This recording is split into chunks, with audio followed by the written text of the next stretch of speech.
allowed me to travel with him on his journey of soul that allowed him to get out from under that rock of wanting revenge and wanting to see people die for killing their son. And nobody who ever makes this journey ever says it's easy. And the way Lloyd LeBlanc put it was, he said, everybody was saying that to me about being for the death penalty. He said, I went there. I did. They're right. I wish I could pull the switch myself. I'd like to see him die in front of my eyes. I wish we could have gotten both of them, but we get one of them, I want to see him die. And then he said, you know, I began to notice about myself. I didn't like the way it made me feel when I went there, because I've always been a kind person. I love to help people. I'm good with my hands. I can fix anything. You come to my house, you're going to see lawnmowers and cars, because, oh, Lord will help you. Lord will help you, because that's who I am. And I was going to that place then where I don't care. I want to see them suffer. I don't care about what their mama's going to go through. Then he said, I just finally said to myself, they killed our son, but I'm not going to let them kill me. I'm going to do what Jesus said. And he set his face then to go down the road. Forgiveness. He said, everybody thinks forgiveness is weak. Like you condoning what somebody does. He said, condone. Every time David has a birthday, we lose him all over again. We'll be coming along and you're settling down and all. Then all of a sudden, if you have something on the evening news about a teenage couple out in a country place and something bad happens to them, we go through it all over again. But he found his way. He was the one who wrote to the archbishop, the Catholic archbishop in the Lafayette diocese where the murders had happened, saying, we never see the church on the side of victims' families. And that year, the bishop began to have a mass. And the bishop said it, to gather in victims of violence with the arms of the faith community around them. And out of that, support groups came, which continues to this day. And Lloyd LeBlanc was the one who helped me then make my way to the victim's family. Not because I'd done it all right. I'd done it all wrong. But he showed me. And then I began to go to these support groups. Parents of murdered children. I heard people's stories. Most people who kill each other know each other. You know that, don't you? That most of the killings are people who know each other. It's not that much stranger on stranger killing of people. And in the NRA's thing of getting people to get guns, it's for self-defense. You're going to defend your family. If you would see the percentage of people who have actually defended their loved ones with a gun over against the accidental killings, and then people in a rage are angry over something, that have a gun in their hands and kill each other. And that's another whole thing, but we got to go down that road eventually in this country about that. But Lloyd LeBlanc was the first to teach me. And then as I went to these support groups, person after person, one thing I noticed is people could talk about the crime and what had happened in this very dispassionate voice. And my daughter was here, and I realized part of their healing was being able to talk about what actually happened. And that's also when I found out that that's why so many people back away. One woman in the support group said, I was talking to my best friend, been 1 year since our daughter, Susie, had been killed, and my best friend says to me, as I go to talk about Susie, oh, Shirley, you really ought to be past that by now. Don't you think you should see a therapist or something? She didn't want to hear me talk about it. And she's my best friend. And people are shying away from the victim's family. You look and see what the state of Florida does for victims' families. If you do even the tiniest comparison between what is put in from the resources of this state to help victims' families, 70% of people who lose a child get divorced. Whatever fault lines are in the marriage, the stress of it all breaks it apart. And what happens to the siblings when you have a brother or a sister killed? One of the siblings in one of the families told me, I was lost in the family after my sister was killed. always remembering her anniversary, always remembering her birthday. My birthday barely came and went, and I was so absorbed now with the whole victims thing and all of that, I got lost. Divorce, people losing their jobs, not being able to focus, some people not even having the money for the funeral expenses. What do we really do to help victims' families? And then to raise that question, to tell a family, sometimes you see victims' families coming out after a capital trial and they've gotten the death penalty and you see them with the victory thing, we won. And they're talking in the media, yeah, we got justice today. And then you know they're going to start waiting. 10 years, 15. Anytime there's a change in the status of the case, because it's public records, the media's going to be at their door. How do you feel? He got another stay of execution. Are they having another hearing in the court? And they can't put it down. And the wound is public, and they're waiting for this moment. Waiting for this moment. When New Jersey did away with the death penalty, 62 murder victims' families testified before that legislature saying, don't kill for us. Don't think that by giving the death penalty that you're going to help us. Because they knew enough about the process and the waiting that it was not going to do anything for them. And even if they were summoned in, and finally they'd get to watch the person die, they had worked it through in themselves to know that watching another person be killed is not going to heal them. They came from different points of view, but basically it was, one of them said, look, my daughter was killed, and even if I would watch the man be executed who killed her, when I come home after the execution, the chair is still going to be empty where she was sitting. And what's it going to do to us while we're doing all this waiting for this moment of justice? Does the death penalty really heal victims' families? And if you've ever been heard at a capital trial, the language used to you, the jury, you're going to have to make a unanimous decision for death now. You know you have a choice, and that person truly is going to serve life without parole in this state if they're not going to get the death penalty. They're never going to walk out again. And the first rule of a prison is classification of prisoners. They know that people who are truly sociopaths, who kill, like to kill, feel nothing killing, are going to be in the most locked down part of the prison to protect the guards and other prisoners from people like them. But then to go there and to just say, okay, we're going to watch. I've been in the killing chamber at Texas that has killed over 400 people. And there's a well, and the gurney's right in the middle. And over across on that side is where the 12 witnesses for the state are going to get to watch the killing. They're going to be the official witnesses for the state. They're going to sign the forms afterwards. On the other side is where the victim's family sends representatives, just a couple of representatives. You can't have a whole family in there. And they are going to watch as the killing happens. And in that third witnessing chamber, and it has glass in front of it, and you can see the face of the person on the gurney, is where mothers have stood with their hands against that glass as the state of Texas killed their child. Now, their child did a terrible crime. They killed a human being. And now the state's killing them. And the mother's standing there now. And now she's going to have a child dead too. And there's going to be another funeral. There's going to be another burial. There's going to be another weeping family. We've got to ask ourselves, what are we doing? What's the rhetoric that holds it up, that makes us say, yeah, we got to do it? And I get brought right into it, right up into the fire. And so then I'm with the murder victims' families, learning, starting a group in New Orleans. I didn't change the whole world. I started one blooming group called Survive to help murder victims' families because I know everybody's leaving them alone.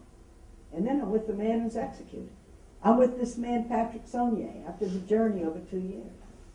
And as it's getting close to the time, and he was trying to build up his strength and the dignity to walk to his death, truly remorseful for their death. How do I know he was remorseful? Because I'd been with him for 2 years. I'd been part of the conversation. I've been part of his sharing with me that when they would dim the lights on the tier on death row at midnight, he'd kneel down by his bunk with his Bible. I have his Bible. I have the Psalms he underlined, like Psalm 31 that I had never noticed before. Oh God, they plot to take my life, but you, oh God, are my rock, on you I stand. And Psalm 51, oh God, have mercy on me, wash away my sin. True sorrow, what could you do when you've done something that's irrevocable? You can't get it back. Where does the soul go with that? If not to God, and to just say, please forgive me. I rely on your mercy and your compassion, because if I rely on your justice, then I'll be condemned forever. And then as it's getting closer to death, the protocol of death you will not believe. When we did the film of Dead Man Walking, when Susan Sarandon, we were doing all those scenes of waiting for the execution to come, bringing 3 days ahead of time, then he tells me they weighed and measured me. I said, why? He said, well, they don't tell us nothing. So what the guys on the row are saying, they must be measuring us for our coffin. And later the warden will tell me, oh no, it's not that. It's that the guards are going to do the execution after we've got to kind of do a dry run, because some of these guys are pretty big. And they got to be prepared when he goes peacefully. And then you just practice. Left leg, right arm, trump. Get in there, do it. Get in there again and do it. Do it quickly. Just do your part of your job.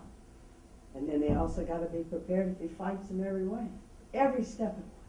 And he's looking in their eyes and they say, don't kill me. Don't kill me. This guy, Lewis Williams, I talk about him in the second book, The Death Venison. He was all calm the day before. This was in Ohio. He had met with his lawyers. He was reading his Bible. All calm till the execution squad came to get him in his cell. And his hands gripped the bars like they were welded to him. And he was screaming, God, you are my witness. I'm innocent. Don't let him kill me. Don't let him kill me. And he's looking in the face of the guard and just saying, don't kill me. The one thing the guards have been told, you're not killing anybody tonight. You're carrying out the law. Somebody's got to do it. We are just carrying out. Supreme Court, all legal acts. You are just carrying it out. And they had to drag Lewis Williams, struggling, kicking all the way down the hall, throw him on the gurney, throw their bodies over his to hold him on there.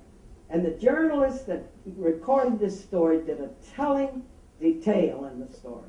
That as they're strapping him down on there, one of the guards pats his shoulder comfortingly.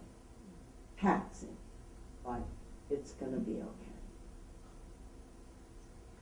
The untold story is the guards that have done the 72 killings that happened. One of them last night in Florida, in your name, our name's on the gurney. We never lift a finger. We don't even know about the death penalty. We're a democratic society. The law is on the books and it's done in our name. When we awaken to injustice, we can't be neutral. We got to begin, or we're invited to act, because if we don't act, then we remain complicit. That's the way there's any kind of change in society. Same thing happened with slavery. People could walk through the town square and see these families being auctioned off, mothers separated from their children. They could walk, they could do their shopping. This is just what we do. Those slave people, they don't have feelings like we do anyway. They come from Africa. They're different from us. How did slavery change? How did women get the vote? How do we change anything? The people wake up. And the people wake up and we work for change. And what sealed me then was being with this man, knowing the crime, horrified at the crime. In Dead Man Walking, on every book, page of that book, you can feel the tension of horrified at the crime and then being brought into this process of what it means to kill a human being who's been rendered defenseless and take him out and kill him. And how hard that is to do. Stories are coming out now about executioners. Jerry Gibbons in Virginia killed 62 people. He was the executioner. He was behind that one-way glass. Nobody ever knew that he was the one doing the plunger on the hypodermic that put poison in people and killed 62 people. And giving his public confession, it all came out in Newsweek. He said, I'll be honest with you. Some of those guys, knowing their crime, I had what's called an executioner's high. He got it. We did justice. And we had to work on him. And work on him. And one of the things he says that worked on him was he knew what was written on the death certificate. But you got to put cause of death. What do you put? Failure to breathe? Heart attack? The name, the truth is told on the death certificate. He knew, Jerry Gibbons knew what was written on it. Homicide. Human being killing another human being. And he knew he was the human being who was pushing the knee. And so their stories are beginning to come out to us as a society. And with me, with Patrick, he tried to save me from seeing it at the end. He said, sister, you can't be there at the end. You just pray God holds up my legs.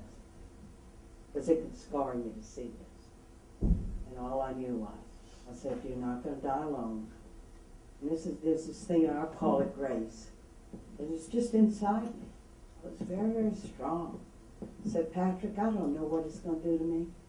And that's not the point, what it's going to do to me. You are not going to die without a human face to be there for you, a loving face. I'll be the face of Christ for you. You look at me when they do this. And he did. I carry his face. I came out of that execution chamber, threw up. Bill and a good friend, Ann Barker, waiting for me, put a coat around me. I was so cold we had to stop the car because I had to throw up. I never watched a human being be killed in front of my eyes. I know he did a terrible crime. But when you see the act, and one of the things I realized when I came out is there in the dark, the middle of the night, and I remember thinking clearly. In fact, it's the thing that brings me here before you today. The people are never going to get close to it. They're going to read the paper, another execution done. You're never going to see an execution. You're never going to be present. You're never going to be brought close. I had been brought close. I was a witness. I had to tell the story. And so I began to just give talks to whoever would hear, and that's why I wrote the book and the second book. And that's why I crisscross the country and give talks. To bring it before the people and say, think about it. Is this what we got to do?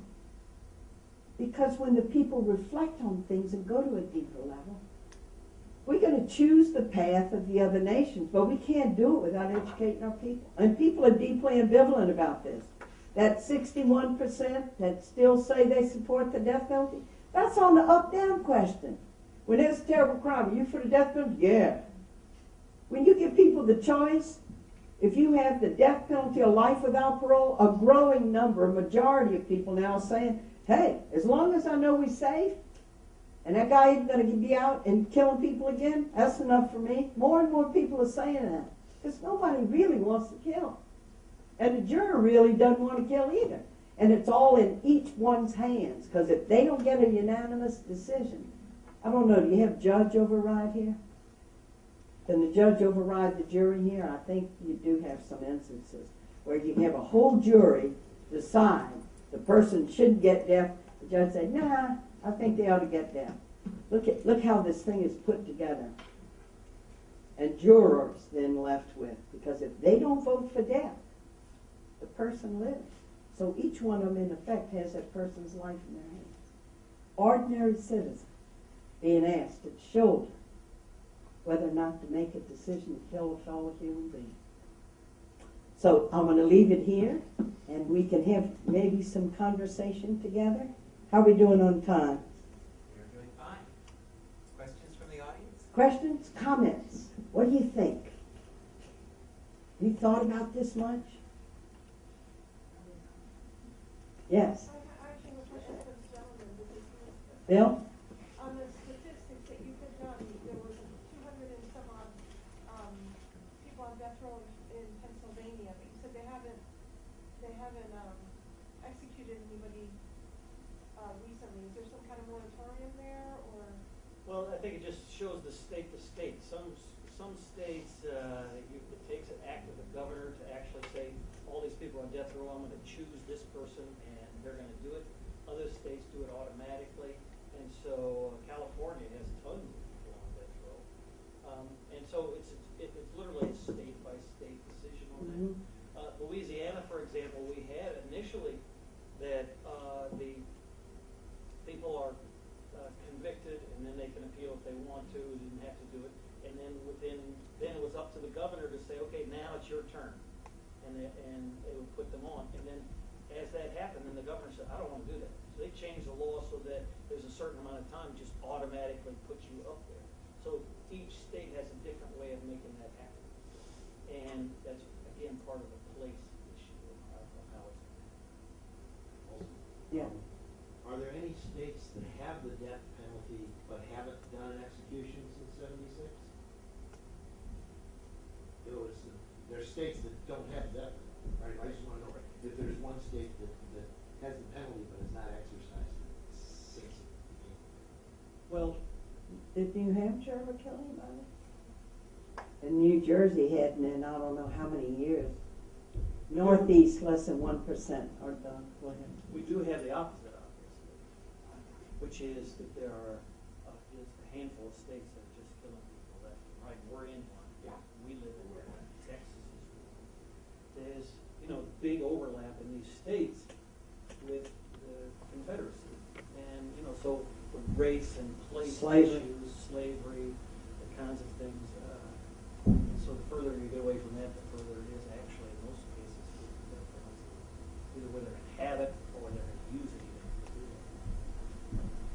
even to do it. They did a study about 7 years ago that showed that when there's a significant population of people of color, enough to threaten whites, that's where you have the harshest penal system and where you tend to have the death penalty.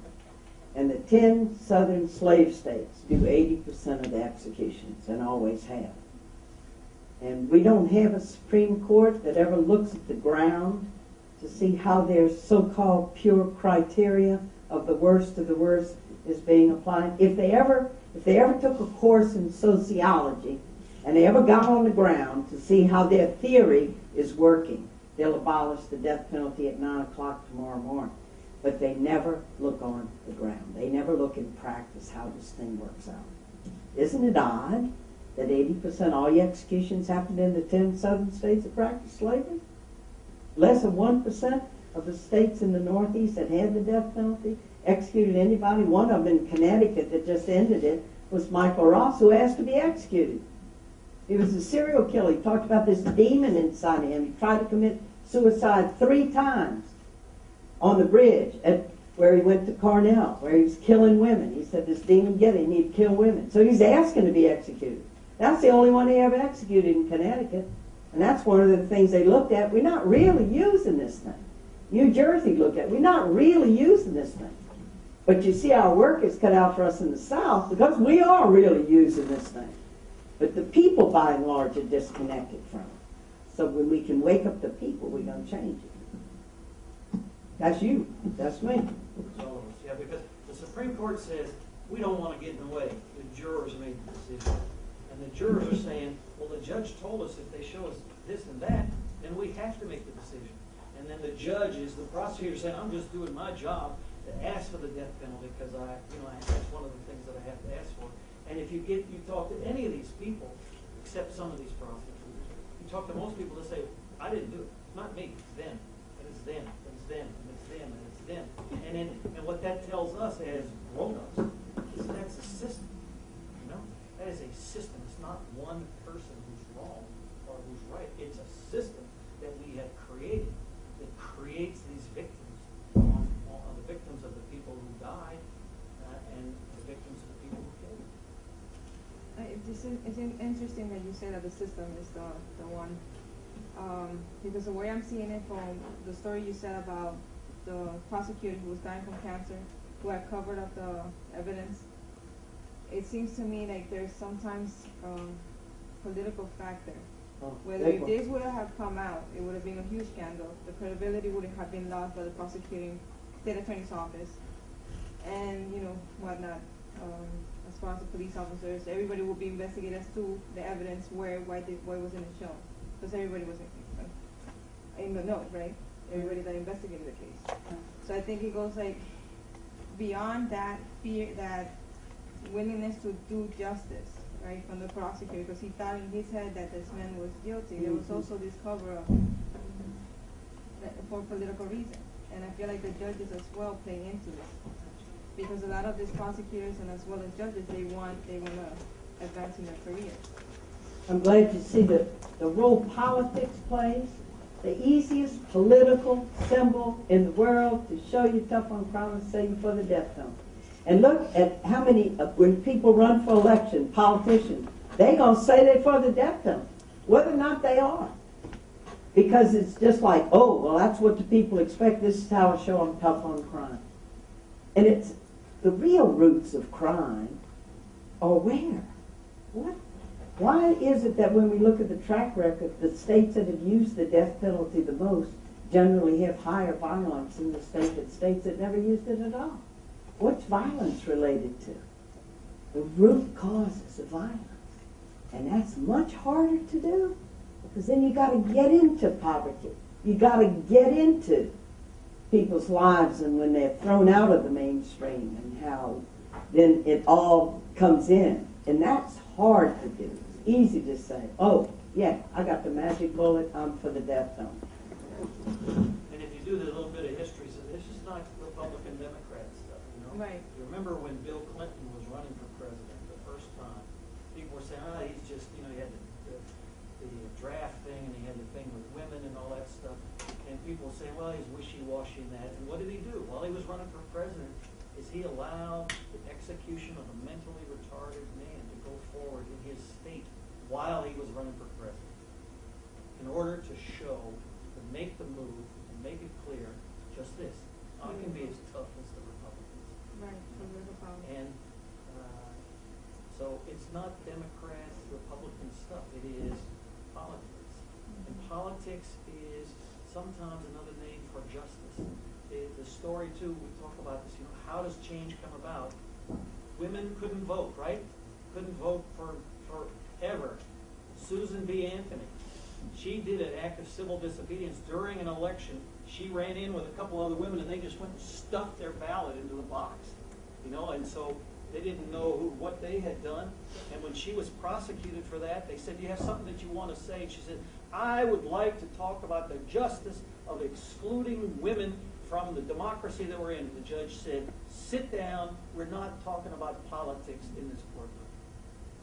So it was politics if you want the status quo, and it's justice if you're the person who's actually trying to do something about it. And now it is so clear, right? It's so clear that women should have the right to vote. And it's so clear that segregation and slavery was wrong. And it's so clear that people should be able to get together and have a labor union. It's so clear that children shouldn't have to work in factories.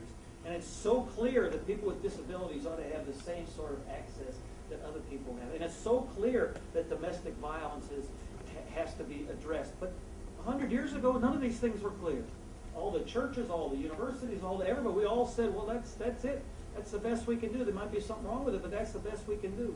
And when I look back, one of the things I do with my students is say, we look back 100 years and we can see what was totally legal, but was totally unjust. But what do we think, what 100 years from now are people going to look back at us today and say, how could those people have put up with this and live with themselves? We're not going to be living with slavery. We're not going to be living with it. But, what about this stuff? This is one of the things I think people are going to say, how could they have just gone about their lives while this is happening? And so that's the challenge, I think, for us to think about our grandchildren and that, there's people who were in Nazi Germany, lawyers who challenged Hitler. Actually, lawyers got Hitler on the stand before he was had all the power. Put him on the stand and challenged some of the things that his party was doing. They lost the case. They got run out of the country. Another lawyer ended up getting executed himself. But think how proud those grandchildren are that that somebody tried. They stood up for this. And think how proud Susan B. Anthony's kids and grandkids and great-grandkids are, that she tried, she did all this stuff.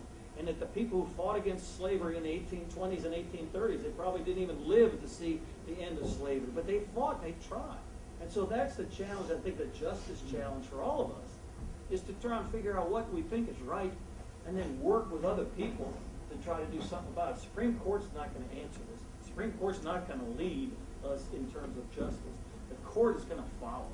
The laws usually follow where justice comes from. So that's the challenge for us, to educate, activate, organize, be a storyteller. Sister Helen has talked to hundreds of thousands of people, sold hundreds of thousands of these books and just telling the story and bringing those pieces of justice home. And that's the challenge for all of us. And it's exciting that so many of you are here to be a part of that challenge. And there's On a Friday afternoon, man, y'all must be special.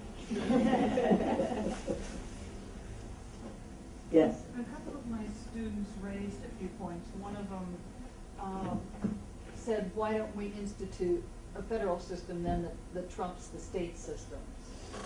Very interesting. Would probably be, if it were to pass, could be more just. And why do we have in the legal justice system elections that are political? Yeah. The judges, you mean? Judges, prosecutors. Yeah. What if we had the federal system? We do have the federal. Yeah, unfortunately, the federal system does have the death penalty too. And we're going to probably see that with some of the Guantanamo people. We talk about just a farce. I mean, and a shame, an international shame. You know what? We just saying those people are other. Those are different, and so it's the process of othering everybody. So I mean, I think the question of elections of judges is, there's a lot of people that challenge the election of judges. The people on this Supreme Court, they weren't elected. The U.S. Supreme Court, they were appointed, and they were appointed by the party in power. So the thing is, it's got to be us. It has to be us to counterweight. Because if an elected judge or elected prosecutor, if they thought the people who didn't want it, they wouldn't do it. They're not leading, they are following. Most elected officials are doing what they think we want them to do. And so the change has to come from us. There are things that we can do systematically. Make sure that everybody had a lawyer. Make sure that people have a lawyer from the very beginning, that they have investigators, that they have the opportunity to really do these things, that they really document the mental history, the physical history of people who commit crimes the same way we do it. There's a million things that we can do to really narrow it down, to try to make it more fair. So then shouldn't law schools be responsible in the United States for instigating and beginning this idea like they did with the Innocence program and a few other programs to say, we're the leaders, we're the ones who should take the responsibility and follow through with it? Absolutely. That's a real. You know the best definition of justice? It's just us. And I was 40 years old before I woke up to all this. And I look at the young